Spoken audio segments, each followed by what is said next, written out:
Terima kasih buat teman saya Mbak Siti Syafatul Rosidah yang sudah meluangkan waktunya kepada kami. Ya mohon maaf kalau kami juga mengganggu waktunya Mbak Siti. Intinya di sini kami mau belajar juga. Tapi ya maaf kalau dunia saya juga merepotkan Mbak Siti ketika butuh bantuan ilmunya. Saya minta bantuan jenengan. Ya semoga nanti ilmunya bisa bermanfaat teman-teman di sini. Ya. Oke, silahkan untuk mau dimulai monggo Mbak Siti. Assalamualaikum warahmatullahi wabarakatuh. Waalaikumsalam warahmatullahi wabarakatuh. Perkenalkan, nama saya Siti Syafatul Rosidah, biasa dipanggil Ida. Ngapunten ya Mas Taufik sama teman-teman, harusnya minggu kemarin, tapi harus nyari jadwal lagi soalnya kendala sama kegiatan lainnya gitu. Nanti di sini kita sharing aja, belajar bareng-bareng untuk tentang pemeriksaan kesehatan yang paling dasar seperti hipertensi, seperti nanti cek tensi, gula darah, asam urat, kolesterol seperti itu. Dan nanti di sini saya jelaskan sedikit untuk tentang hipertensi itu apa, kenapa kok hipertensi bisa terjadi, terus nanti bagaimana untuk penanganannya, bagaimana untuk pencegahannya, nanti bisa kita belajar bareng-bareng gitu ya. Terus untuk hipertensi sendiri itu suatu peningkatan tekanan darah di dalam arteri. Secara umum hipertensi merupakan suatu keadaan tanpa gejala. Jadi biasanya itu pasien-pasien di luar itu mengalami hipertensi itu tanpa ada gejala. Jadi biasanya mungkin banyak kasus yang kita temukan itu saat kita tensinya tinggi sekali. Padahal pasien itu tidak merasakan pusing, tidak merasakan pusing, terusan geliang, nggak ngerasakan apa-apa, tapi tensinya itu sangat tinggi. Biasanya itu tiba-tiba nanti tensi 190, 100/110 dan pasien tidak merasakan apa-apa. Justru itu malah yang berbahaya. Kenapa? Nah, saat tidak ada respon, saat tidak ada gejala, tetapi pasien dengan tekanan darah tinggi seperti itu bisa membuat jadi resiko terkena stroke kayak gitu. Jadi biasanya orang-orang yang tensinya tidak teratur atau tensinya tidak pernah dicek itu malah resiko sekali untuk terkena hipertensi gitu ya. Ada stroke, ada gagal jantung, serangan jantung. Karena biasanya apalagi pada simbah-simbah yang sepuh itu biasanya mereka nggak pernah kontrol tensi, tiba-tiba kepleset. Nah biasanya itu cenderung nanti larinya ke stroke atau serangan jantung itu bisa. Gitu. Nah udah tak share tadi ada PPT-nya tentang klasifikasi tensi. Jadi tensi dikatakan tinggi itu di atas 130 pernya itu di atas 90 itu sudah dikatakan tinggi. Dan di sini juga udah diterangkan ada normal tensi, terus ada hipertensi ringan, hipertensi sedang, berat, sama yang maligna. Nah yang maligna itu tadi yang biasanya dia tidak ada gejala, tiba-tiba tensinya itu tinggi bisa 200/100 sekian. Biasanya pada kasus seperti itu biasanya kita kasih obat untuk menurunkan tensi itu yang biasanya ditaruh di bawah lidah. Karena obat yang ditaruh di bawah lidah itu kerjanya lebih cepat. Sehingga setelah itu kita observasi lagi 10 menit. Setelah itu nanti kita tensi lagi, biasanya tensinya sudah turun. Walau belum turun banyak tetapi sudah turun. Seperti itu. Karena kalau tensi nggak pernah teratur, minimal untuk pemeriksaan tensi itu paling nggak sebulan sekali. Apalagi jika usia sudah di atas 40, itu tensi harus selalu dijaga. Mas Top.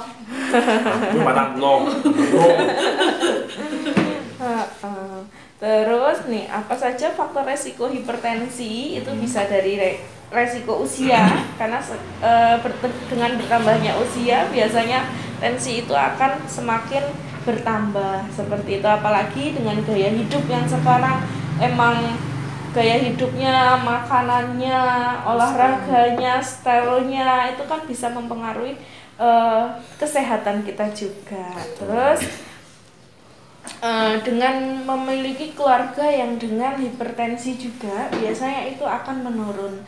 Kenapa kok bisa menurun? Sebenarnya bukan lebih ke genetik ya, tetapi kok bisa menurun karena apa yang dimakan dengan orang tua kita makan itu biasanya sama. Nah, biasanya habis itu menurun ke penyakitnya. Karena kebanyakan itu dengan orang tua yang hipertensi, anaknya juga ikut dengan hipertensi. Jadi keturunannya itu biasanya ikut hipertensi karena apa yang dimakan oleh orang tuanya biasanya dimakan juga dengan anaknya. Karena misalnya orang tuanya lebih suka asin atau lebih suka manis, nah itu akan menurun kesukaannya, itu lidahnya akan sama seperti itu ya. Sebenarnya tensi itu lebih ke apa yang kita makan gitu. Sebenarnya kalau keturunan sih, kalau misalnya orang tua kita suka asin tetapi kita tidak begitu suka asin, insya Allah nggak menurun seperti itu. Tensi itu nggak akan ini. Karena saya sendiri, simbah saya itu gula, tetapi emang saya sendiri tidak begitu suka manis. Alhamdulillah setiap cek gula itu gulanya normal, begitu. Terus mengkonsumsi banyak alkohol, kopi, merokok itu juga bisa memicu untuk hipertensi. Kurangnya istirahat, susah tidur, terus mengalami stres juga itu bisa mengalami hipertensi gitu ya. Terus bagaimana cara mengobati hipertensi? Nanti dari biasanya kalau dengan orang yang sudah hipertensi, sudah sering sekali tensinya tinggi, biasanya itu kalau kita di lapangan kita kasih obat. Biasanya ada obat-obatan yang untuk menurunkan tensi, tetapi bisa juga dengan gaya hidup. Misalnya mengurangi asupan garam, tidak merokok, olahraganya rutin. Jadi paling enggak dalam 1 minggu itu olahraga ringan seperti jalan atau berenang seperti itu. Hindari stres, hindari alkohol, jaga berat badan, sama minum obat penurun tensi yang terakhir. Jadi walaupun saat kita minum obat penurun tensi, tetapi kita juga harus menjaga pola hidup sehat. Seperti itu. Gejala hipertensi itu biasanya sakit kepala, terus ada yang mimisan, terusan bisa penglihatan juga bisa berkurang. Apalagi misalnya dengan pasien yang sudah menggunakan kacamata, itu biasanya akan lebih cepat untuk penglihatannya berkunang-kunang seperti itu.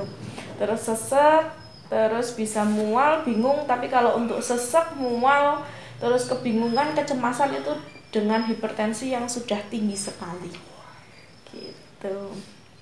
Nah setelah itu yang diabetes. Kalau untuk diabetes itu kandungan gula dalam tubuh itu terlalu tinggi sehingga mengalami diabetes mellitus gitu ya. Terus untuk gejala diabetes itu biasanya nanti setelah kita lakukan pemeriksaan gula. Jadi kan biasanya kalau pasien itu nanti kalau untuk peserta yang cek kesehatan itu kan dicek gulanya. Oh ternyata gulanya tinggi. Coba kita tanyakan, pipis setiap malam berapa kali Pak? Atau berapa kali Bu? Kalau misalnya pipis di atas 5 kali itu biasanya udah cenderung gula. Suka lelah, suka lapar, itu cenderung gula. Jadi biasanya dengan hasil pemeriksaan yang emang gulanya tinggi, coba kita sambil anamnesa. Jadi gulanya nek malam itu pipisnya berapa kali Bu? Gitu. Setelah terusan nanti sudah suka laparan, itu juga cenderung gula. Terus suka kesemutan, kakinya suka kram, terus berat badannya menurun secara drastis. Itu juga termasuk gula. Iya. Jadi tetapi dengan turun secara drastisnya itu cepat. Jadi nggak yang jangka panjang. Beda kalau dengan mungkin dia turun berat badannya karena hidupnya sehat, diatur. Nah itu iya. Tapi biasanya tiba-tiba dia gemuk, tiba-tiba kelihatannya kurus. Nah itu bisa gula gitu. Stop. Ngomong nah. Tahu cerita aku men. Sampai sini ada yang mau ditanyakan? Selain gula ada kemungkinan yang lain nggak? Apanya? Yang tiba-tiba besar banget cepet, Oh, cepet gemuk cepet kurus gitu. Nah, tetapi kita dari badan kita ya, karena emang dari fisik juga ada orang yang dia makannya banyak, tetapi dia nggak cepat gemuk. Ada juga orang yang makannya sedikit, tapi tiba-tiba naik berat badannya cepat gemuk. Nah, jadi kalau untuk yang gula, jadi kita nggak cuma melihat dari fisiknya aja. Misalnya kok berat badannya kok langsung turun drastis, kita perlu melakukan pengecekan laboratorium juga. Selain misalnya kok dia gulanya tinggi, kok berat badannya turunnya drastis. Nah setelah itu tidak cuma gula yang kita cek, tapi dengan hasil pemeriksaan darah itu nanti bisa kelihatan semua penyakit yang ada di dalam tubuhnya. Karena banyak faktor, misalnya dia dengan TB, batuk, kok dia batuknya sudah lama, terusan batuknya udah 1 bulan 2 bulan lebih, terus berat badannya turun, imunitasnya turun. Nah itu juga kita bisa cenderung ke TB, karena emang kasus TB di Bantul sendiri itu kasusnya emang lagi tinggi. TBC seperti itu. Dari apa Mbak TB sama TBC? Sama, cuman kalau TB itu sama seperti TBC. Dan banyak juga yang sebenarnya kita itu kurang. Jadi masyarakat sendiri itu biasanya takut untuk periksa. Apalagi takut jika dilakukan pemeriksaan seperti dahak. Atau pasien juga sendiri itu misal mereka mengalami batuk sangat lama, misalnya lebih dari 2 minggu. Itu kan harusnya misal 2 minggu kok sudah minum obat belum sembuh. Harusnya kan pengecekan dicek langsung, ditindaklanjuti, kenapa kok batuknya nggak sembuh-sembuh, coba dicek dahak. Nah terkadang pasien itu susah sekali, apalagi di anak-anak. Kalau di anak-anak itu memang sangat susah kita mengetahui mau dicek riaknya itu tadi. Mungkin kalau orang dewasa bisa ya, cuma kalau di anak-anak rada susah. Nah itu pengecekan riak sendiri ini emang, dan pengobatannya itu tidak boleh terputus kalau TB itu. Kadang putus 1 hari obat itu harus mengulangi dari awal. Wow. Nah, gitu. Flag bukan itu tuh? Iya, hampir sama. Kalau di anak-anak biasanya flag, bilangnya padanya flag. Tapi kalau di orang dewasa itu TB. Kalau di anak-anak aja itu tidak menyebar, maksudnya tidak menular. Tetapi kalau di orang dewasa itu sangat menular. Jadi penularannya itu lewat udara. Gitu. Jadi kalau misalnya TB misalnya ada keluarga atau siapa tetangga kita misalnya batuk terlalu lama, ya disarankan aja menggunakan masker. Minimal berapa minggu untuk enggak dia batuk lagi gitu? Gimana maksudnya tuh jangka waktunya batuk berapa lama? Minimal 2 minggu. 2 minggu atau sembuh itu? Setelah 2 minggu kok belum sembuh, bagusnya dicoba diperiksakan, nanti dikasih obat tetap nggak sembuh, coba nanti dicek lab biasanya seperti itu. Siap. Karena emang belum pada takut sebenarnya untuk dilakukan pemeriksaan tuh pada terus ngomong-ngomong, Jadi yang jelas sih lebih ke bagaimana kita menyampaikannya. Biasanya kan kalau orang itu misalnya kita cara menyampaikannya keliru, nanti mereka enggak kok, aku enggak apa-apa gini gitu. Jadi emang berat badan turun drastis itu banyak faktor Pak, nggak cuma dari gula. Kalau gula itu biasanya kalau dia sudah terlalu lama gulanya dan gulanya udah terlalu tinggi, biasanya baru berat badannya itu turun drastis. Tetapi kalau gulanya udah terkontrol, terus gulanya juga baru yang nggak tinggi sekali, mungkin 200 kayak gitu aja, masih mungkin keluhannya sering pipis, terus pusing kayak gitu. Pipisnya tuh dimulai dari jam berapa Mas? Malam, jadi pas tidur. Proses tidur. Jadi mungkin kita istilah dari jam 10 sampai pagi ya. Biasanya kalau orang yang cenderung gulanya tinggi itu kalau malam itu pipisnya pasti lebih dari 5 kali. Gitu. Kalau kan juga bapak saya juga ada obat yang untuk melawan pipisnya tuh namanya apa jenenge? Ini furosemid. Ya itu kan juga malam juga mesti minimal 3 kali itu apa juga dinamakan gula. Atau enggak? Enggak, kalau misalnya furosemid, biasanya furosemid itu untuk orang-orang yang bergangguan dengan ginjal. Ya, betul. Biasanya ginjal. Jadi untuk memperlancar pipis dia mengkonsumsi furosemid. Gitu. Tetapi kalau dia tidak minum furosemid, biasanya pipisnya nggak lancar. Betul. Nah, jadi biasanya furosemid itu kita anjurkan minumnya kalau pagi hari. Kalau malam hari pasti mengganggu istirahat. Nah, gitu. Nanti coba dicek gulanya aja, bisa jadi sih biasanya gulanya enggak, karena itu faktor obat minum furosemid itu tadi, jadi pipisnya rada sering. Tapi kalau misalnya pengen ditahui gulanya, dicek gulanya aja. Dan kalau bagusnya dicek gula itu saat gula puasa. Puasa ya. Gula puasa itu minimal misalnya nanti pasien itu kalau biasanya kita suruh puasa dari jam 10 malam, besok paginya kita cek. Minimal 10 sampai 12 jam puasa. Puasanya itu bukan puasa yang enggak makan, tapi puasanya itu cuman minum air putih. Bolehnya minum air putih, tidak boleh makan. Iya, gitu. Terus untuk penyebab dari diabetes ini sendiri bisa kita lakukan pemeriksaan gula secara rutin minimal 1 bulan sekali. Itu untuk penderita diabetes. Tetapi kalau dia dengan tidak diabetes bisa 6 bulan sekali. Misalnya dengan kita nih yang masih muda-muda itu bolehlah 6 bulan sekali itu dicek gulanya. Tetapi kalau dengan pasien diabetes minimal 1 bulan sekali dicek gulanya.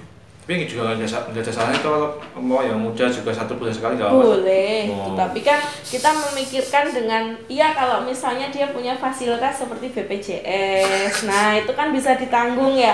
Cuman kalau misalnya kita mau mengeluarkan uang paling nggak sebulan sekali, kalau cek gula itu berapa itu kan nanti kan itu urusannya ke belakang, nah gitu. Kecuali kalau kita selalu ada pemeriksaan gratis tiap bulan, gitu ya. Hebat. Orang gendut tuh masih gulanya tinggi? Belum tentu. Kolesterol? Belum tentu, karena kalau kolesterol itu emang lemak dalam tubuh, tetapi dengan apa yang kita makan dulu. Mungkin kita gemuk, karena gemuk juga itu dari gen. Kalau saya itu karena emang keturunan, dari semua itu emang gemuk semua. Jadinya emang untuk menurunkan itu, kalau saya tipenya mudah turun, tapi mudah juga naik. Wow. Gitu. Kamu nggak mau turun, ayo nyenengkan enggak? Nggak pengen aku ya. Pernah jadi kambing hitam. Nanti coba pola hidup sehat aja. Ini saya juga lagi mencoba untuk hidup sehat lagi. Cuma memang di sini tuh keluar dikit tau Mbak. Mesti ki gorengan Mbak Rista. Udah. Soalnya kalau untuk sekarang itu harus emang lifestyle yang kita ubah. Karena kan sekarang apa-apa mau makan tinggal pesen, apa-apa tinggal pesen. Beda sama dahulu. Kayak dahulu semua serba rebusan gitu. Sekarang itu pengawet minuman ini semua pakai gula, apalagi yaitu minuman kemasan itu kan gulanya lebih tinggi ketimbang kita membuat minuman sendiri. Misalnya teh kayak gitu kan, misalnya beli yang kemasan itu kan, itu 1 botol itu gulanya bisa beberapa sendok, tetapi kalau kita buat sendiri kan bisa kita atur untuk gulanya. Makanya emang minuman kemasan itu kalau saya sendiri itu emang saya kurangi dan saya hindari, hanya tertentu aja, misalnya pengen seminggu sekali lah gitu. Jadi lebih bagus mending air putih minimal 2 liter, karena dengan kecukupan minum air putih itu emang di badan juga lebih nyaman, lebih enak. Terus dengan nutrisi seimbang itu nanti gula darah juga bisa dengan nutrisi yang tidak seimbang itu juga bisa membuat gula darah naik. Terus aktivitas fisik yang kurang seimbang, kurangnya olahraga. Nah, zaman sekarang itu kan anak-anak sekarang itu enaknya lebih ngapain sih capek-capek olahraga, udah Nanti pas ada HP mager di kamar. di kamar itu kan lebih enak. Kok laku Terusan mengkonsumsi minuman yang berserta pemanis buatan itu juga membuat gula darah tinggi, cemilan yang tidak sehat. Contohnya sing cemilan tidak sehat. Iya banyak, sebenarnya banyak kok sekarang itu nggak perlu disebutkan katanya.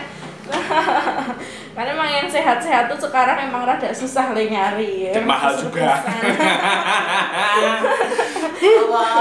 Sebenarnya tidak ya? mahal kalau kita mau Kalori buat lah, sendiri. hari. Mungkin dari beli buah-buahan kita, cuman mungkin kita waktunya yang kemerungsung, soalnya udah buru-buru mau berangkat kerja, belum disiapkan, belum ini, jadinya udahlah nanti aja di kantor gampang gitu jajan. Pesen aja nanti. Sampai kantor Mbak Dista gorengan. Nah, untuk cara mengetahui diabetes itu nanti bisa dilakukan pemeriksaan seperti ini. Oh, langsung. Bisa nanti misalnya kok gulanya di atas 200 itu udah bisa dikatakan itu diabetes. Misalnya kok GDP itu gula darah puasa itu di atas 126 itu juga sudah bisa dikatakan itu gula juga gitu. Oh. Yang poso kan ya juga dikatakan udah melewati angka 100 sampai 126 ya? atau 130 itu sudah dikatakan itu juga diabetes. Nanti bisa misalnya kok dicek gulanya kok tinggi 200 atau 180 sekian. Nah itu kan tinggi, coba besok puasa ya Bu, nanti besok kita cek gula puasanya. Atau misalnya kalau kita kan di sini kita saat lakukan pemeriksaan kesehatannya itu saat kegiatan di luar ya. Terus misalnya menemukan kasus dengan gulanya tinggi, monggo bisa disarankan ke fasilitas terdekat atau bisa ke puskesmas atau misal punya BPJS bisa digunakan di fasilitas vaskesnya misalnya. Ke rumah Pak Eko. Enggak, tetap kalau saya itu lebih misalnya dia punya BPJS, itu tetap saya sarankan menggunakan BPJS-nya. Misalnya kok Kretek, monggo ke puskesmas Kretek, misalnya klinik Dharma Husada bisa ke klinik Dharma Husada. Wow. Karena itu nanti itu kan untuk pemeriksaan seperti itu kan membutuhkan biaya. Kasihan toh kalau pasien harus mengeluarkan biaya sedangkan mereka mempunyai fasilitas yang didapatkan gitu. Jadi biasanya kita sarankan seperti itu. Oh, Mas, wah, Aku mandi. Nanti untuk cara mengatasi diabetes misalnya nanti bisa dengan hidup sehat, terusan memeriksakan kesehatan secara teratur kayak gitu, terusan olahraga rutin, memperbaiki kualitas makanan, terusan dukungan masyarakat karena dari dukungan keluarga itu sangat mempengaruhi juga. Kalau dukungan keluarganya aja tidak mendukung, nah itu nanti biasanya rada susah, apalagi pikiran itu salah satu faktor, sugesti itu salah satu faktor kita biar bisa sembuh. Kalau sugestinya kita udah negatif terus otomatis nanti mau sembuh aja susah gitu kan. Tetapi kalau dukungan dari keluarganya sudah mendukung, ayo semangat, minum obatnya dirutinin, makannya diatur, ini udah tak masakin, minumnya udah tak siapin, itu kan nanti akan mendukung sekali untuk penyembuhan pasien gitu ya. Ya. Nah, untuk yang kolesterol, jadi kolesterol ini adalah peningkatan lemak dalam tubuh gitu. Nah, jadi kolesterol itu biasanya bisa dikatakan tinggi jika di atas 200. Nah, 200 sampai 239 atau pokoknya di atas 200 itu sudah dikatakan tinggi seperti itu. Nah, nanti untuk kolesterol ini sendiri untuk faktor resikonya biasanya dari pola makan yang buruk. Dari pola makan yang buruk itu bisa menimbulkan kolesterolnya tinggi juga, obesitas, kurangnya olahraga, merokok, alkohol dan usia gitu. Itu juga bisa menjadi faktor resiko dari kolesterol itu sendiri. Tetapi sekarang banyak faktor itu kolesterol lebih dari pola makan yang tidak sehat. Karena biasanya makannya tanpa diatur berapa harusnya porsinya kita yang dibutuhkan. Nah, itu biasanya udah kalau keenakan makan ya udah makan aja, apa aja yang kita makan ya udah tanpa kita melihat apa itu lemaknya, kolesterolnya, nah seperti itu. biasanya gejala kolesterol itu lebih ke nyeri bagian tungkak, mudah merasa lelah, nyeri di bagian kaki, nyeri di bagian dada ya. Tapi itu kalau nyeri di bagian dada itu juga udah terlalu tinggi dan emang dia sudah mempunyai riwayat kolesterol sebelumnya. Tapi kalau misal kita masih baru-baru aja mungkin rada nggak nyaman ya di tungkaknya sini tuh, rada kurang nyaman. Tetapi kalau misalnya kok tungkaknya sakit, dicek kolesterolnya normal, coba dicek triglyceridnya. Karena ada benjolan di sini kenapa? Kalau benjolan biasanya itu lebih ke kelenjar. Mungkin kalau jenengan lagi kecapean, benjolan itu timbul. Atau selalu timbul terus? Timbul terus. Nyeri nggak? Nyeri. Kalau nyeri nanti bisa ditindaklanjutin Mbak, bisa karena itu kelenjar, harus diangkat seperti itu, harus diambil. Dulu udah Mbak, tapi ada lagi. Nah, karena kelenjar itu bisa tumbuh lagi.